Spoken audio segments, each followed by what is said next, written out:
e do estado do Maranhão, né? Então, assim, você volta com febre, disenteria, é osso, viu? Tô falando sério, é osso. A gente fica falando de saneamento básico o tempo todo, não é porque, eu vou criticar o político. Não, porque quando você não tem saneamento básico, você tem infecções, você tem coliforme fecal na água, e isso dá doença. E eu tô com febre, legal, entendeu? É impressionante. Inclusive, eu tava vendo outro dia, as estatísticas de doenças gastrointestinais do tipo disenteria lá na região do Maranhão são altíssimas. Por que será, né? Por que será? Por quê? Porque não tem. Entendeu? Deixa eu te explicar. Quando você tem. Eu vivo falando assim, olha, aqui, né, a taxa de fornecimento de água aqui, né, água potável é de 20% e 1% de esgoto. O que isso quer dizer? Que assim, que a água, na maior parte dos estabelecimentos, dos lugares, a água é tirada num poço. E o poço é contaminado pelo esgoto que é jogado pelas pessoas. Logo, você está tomando água contaminada. Então, quando um estabelecimento comercial vai te dar um suco e vem com gelo, o gelo foi feito com aquela água podre. Aquela água podre, ela te contamina. Então, entendeu? Igual a gente ficou falando lá, vamos tomar coca, não vamos tomar nada local, não vamos ficar, né? Vamos só comer coisa industrializada, vamos seguir o contrário do que a gente apregou em termos de lifestyle, de qualidade de vida, porque, né? Pois bem, lá não dá. Não dá. Porque, putz, eu tomei com gelo. O Maranhão é um problema de saúde pública. O Maranhão é um problema de saúde pública, tá? Calma lá, se você não respeita o povo do Maranhão, Renan. Não, pelo amor de Deus, assim, eu sou a única pessoa na história do Maranhão que respeitou os maranhenses. Os maranhenses estão sendo vilipendiados há séculos, né? Assim, é a pior classe política do Brasil, mas de longe, sem nenhuma... Sem nada, assim, de longe, sem nenhum... Não há comparação, tá? O povo nem entende o problema a qual ele está submetido. E esse é um dos graves problemas, né? Quando eu falei daquele problema de sujeira naquela favela do Coroadinho, né? Aí apareceram os puxa-sacos lá do prefeito, né? Do ex-prefeito, do Braide. Não, mas olha só, mas ele tenta... Cala a boca, galera! Vocês têm ideia do que tá acontecendo? Vocês são tratados iguais animais, aí vocês ficam lá, não, o meu prefeito é bom. O cara entregou a Avenida do Reggae. É sério, eu não acabei nem gravando vídeo disso. Uma das entregas que o cara comemorou foi que ele pintou lá de vermelho, verde e amarelo uma avenida e botou uma estátua de um cara dançando um reggae. Agora a gente tem a avenida. Nossa, hein? Agora vai, São Luís. Agora vocês estão estourados. Pelo amor de Deus. Assim, pelo amor de Deus. Pelo amor de Deus. E as pessoas, né, vamos colocar aqui, que trabalham, né, as pessoas têm um pouco de noção, já entenderam a mensagem. Mas existe uma massa que é dividida em dois blocos. Tem a massa dos puxa-saco de político. Uma massa, ela é muito, muito, muito pouco educada, vamos colocar assim, muito pouco educada, e essa galera, assim, puxa o saco do político, não entende nada do que tá acontecendo. E a outra, simplesmente, tá empregada pelo político. O Maranhão se destaca por um número colossal de páginas de política e de perfis de puxa-sacos de político A, B ou C, que são contratados agora no eleitoral, tá tudo na folha, né, de alguém. E aí eles estão lá produzindo conteúdo sem parar, falando assunto. Então, é um pandemônio de puxa-saquismo. E aí como é que pode, num lugar, né, de 15% de analfabetismo, praticamente 30 mortes a cada 100 mil habitantes, uma das piores taxas de homicídio do Brasil, tá? Tô falando ali de uma economia muito, muito pouco desenvolvida. As pessoas eu fui, né, num evento muito legal na Federação de Indústrias lá do Maranhão. E aí quando o pessoal vai levantar as indústrias, né, conhecidas do Maranhão, eles vão lembrar de 5 plantas. Tem Impasa lá em Balsas, tem a Suzano lá perto, acho que de Imperatriz, tem a Vale e citam mais uma. Aí eles vão falar do terminal termoelétrico. Tipo, eles levantam, eles contam na ponta dos dedos ali as plantas industriais. Meus amigos, é um lugar que tá tudo errado. Aí eu fui ter conversa com um político tradicional, não de lá, um tradicional brasileiro, né? E aí a gente entende o tamanho do problema do Brasil, né? Político, não vou falar o nome e tal. Pô, cara, eu vou te falar, meu caro amigo político tradicional brasileiro, assim, a gente precisa fazer uma coisa muito grave ali, muito sólida, porque assim, não dá pra viver no Maranhão. Aquilo é uma impossibilidade civilizacional. É uma impossibilidade. Aquelas pessoas são tratadas como animais ali. Não há poder público é completamente corrompido, não há serviço público de qualidade. a gente precisa botar um interventor lá. Renan, você é um cara inteligente, jovem, você não pode vir com essas... Qual a ideia? Qual a ideia? Dialogar politicamente com o Josimar Maranhãozinho?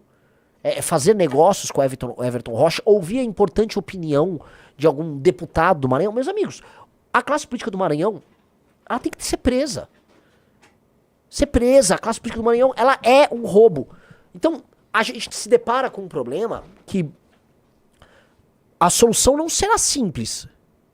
Se você tiver que chegar pra falar com um político que basicamente mantém as pessoas em situações similares a, sei lá, ao que há de pior na África subsaariana, você vai falar, ó, eu preciso ter uma fórmula negocial aqui, você tá ferrado, cara. E aí vem um problema, a classe política do Maranhão manda no Brasil. O Brasil, meus amigos, o governo federal e as instâncias representativas é muito mais Maranhão do que São Paulo. É muito mais Maranhão do que Santa Catarina. Entendeu? É muito mais Amapá do que Minas Gerais. A partir do momento que o Brasil é isso, não é que o Maranhão tá ferrando o Maranhão. A política maranhense tá ferrando o Brasil. Que é, inclusive, através do Brasil, que eles pegam o dinheiro pra ferrar o Maranhão. Caramba! E aí você explica isso, você tenta explicar, e aí os políticos tradicionais estão presos no consenso de 88, eles fingem demência. Eu falei isso com esse político tradicional, ele parou de responder. Porque ele não tem. Ele tá tão preso na ideia. Tipo, imagina, a representação política do Maranhão é importante pra política nacional. Não é! Não é! O político do Maranhão é um câncer. Eu volto a falar. É tipo assim, ó, eu tenho uma federação aqui no Oriente Médio, e a Al-Qaeda tem um share aqui, a Al-Qaeda tem uma opinião. A Al-Qaeda não pode ter uma opinião. Assim como o Josimar Maranhãozinho não pode ter uma opinião. O Josimar Maranhãozinho e a Al-Qaeda tem que ser combatidos. Sacou? Não dá. Não dá pra um país sério ter, vamos dizer, um share representativo da Al-Qaeda. Assim como não dá pra um país sério ter um share representativo do Maranhão, do Amapá. Por quê? Porque a classe política de lá é um horror. Tem que mudar tudo. Eu tô propondo uma reforma administrativa que muda o sistema de incentivo. E não é que vai resolver completamente, nunca existe solução completa. Mas começa a mudar. Começa a mudar. E eu acho que no médio prazo dá ótimos resultados. E talvez dê certo. É a jogada mais séria aí.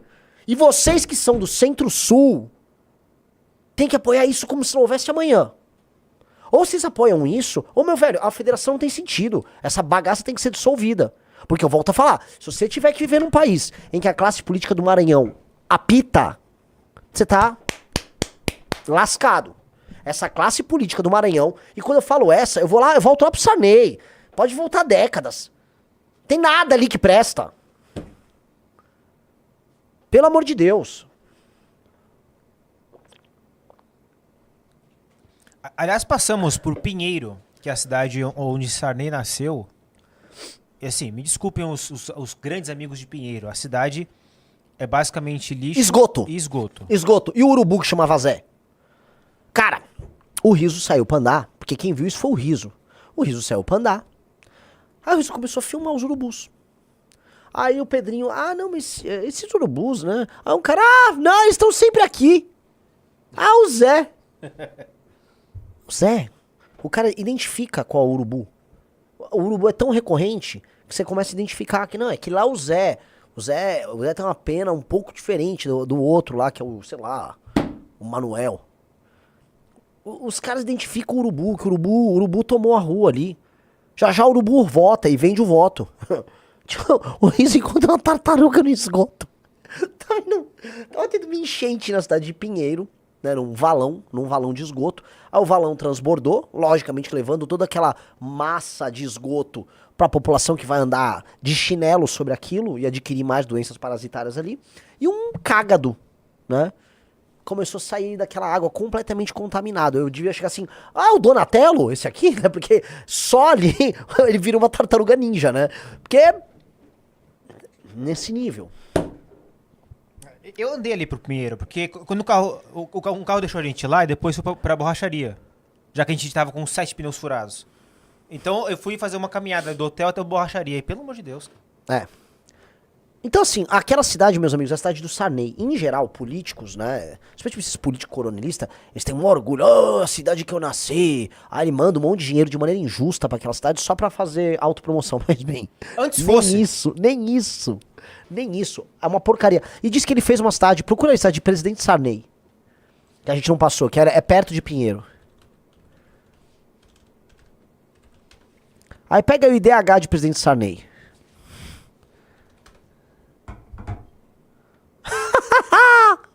(0557) O IDH, o Sarney, né, pra coroar a população, ele fez ali, tá, ao lado da cidade de Pinheiro, ele fez a cidade de Presidente Sarney. O IDH de Presidente Sarney é um IDH baixo, bastante baixo. As pessoas são muito pobres em Presidente Sarney, entendeu? É uma não cidade.